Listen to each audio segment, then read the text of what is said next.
Hi, and thanks for logging on to the daily DVAR HALACHA. And here's a brand new HALACHA for you, and it's for Monday, February 7th, the 6th day of ADAR Rishon, the first ADAR. Today's HALACHA is about setting up your timing for Purim Day. You know that there is a mitzvah to drink wine at your Purim Seudah.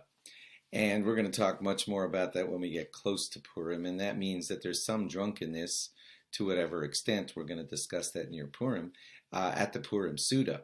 And it's very, very inappropriate to pray to God whenever you are drunk. And therefore you must arrange your Purim afternoon such that you get to daven mincha before your Purim Seudah.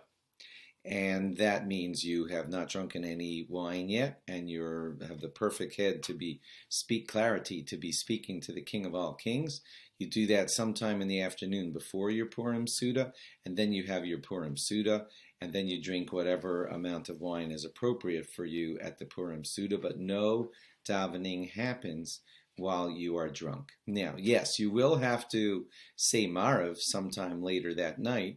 That's why it's a good idea, as you're going to hear me say when we get closer to Purim, not to get so drunk, because if you get yourself so sick drunk, you probably won't be able to be sober enough to daven Marav any time the rest of that night. And you're supposed to daven Marav that night. You're not supposed to skip Marav, and you're not supposed to daven that Marav drunk.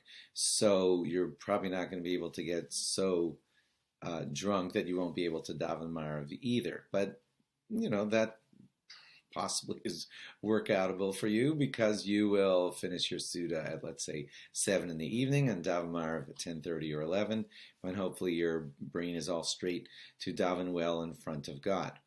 That only leaves us with the benching that's at the end of the meal. You have to bench within 72 minutes of the end of your eating, and if you drank wine at the meal, you might be a little bit tipsy during your benching. So again, tzaddikim, really good, righteous people, will make certain to arrange that such that they can bench properly at the end of their Purim Seudah. So they probably won't get themselves so drunk that they're staggering sick, because then they won't be able to bench properly.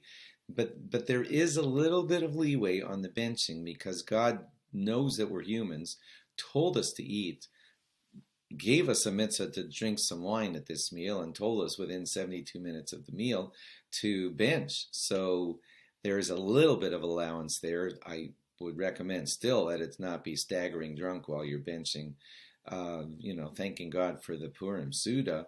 But you can work it out if you don't get yourself so sick.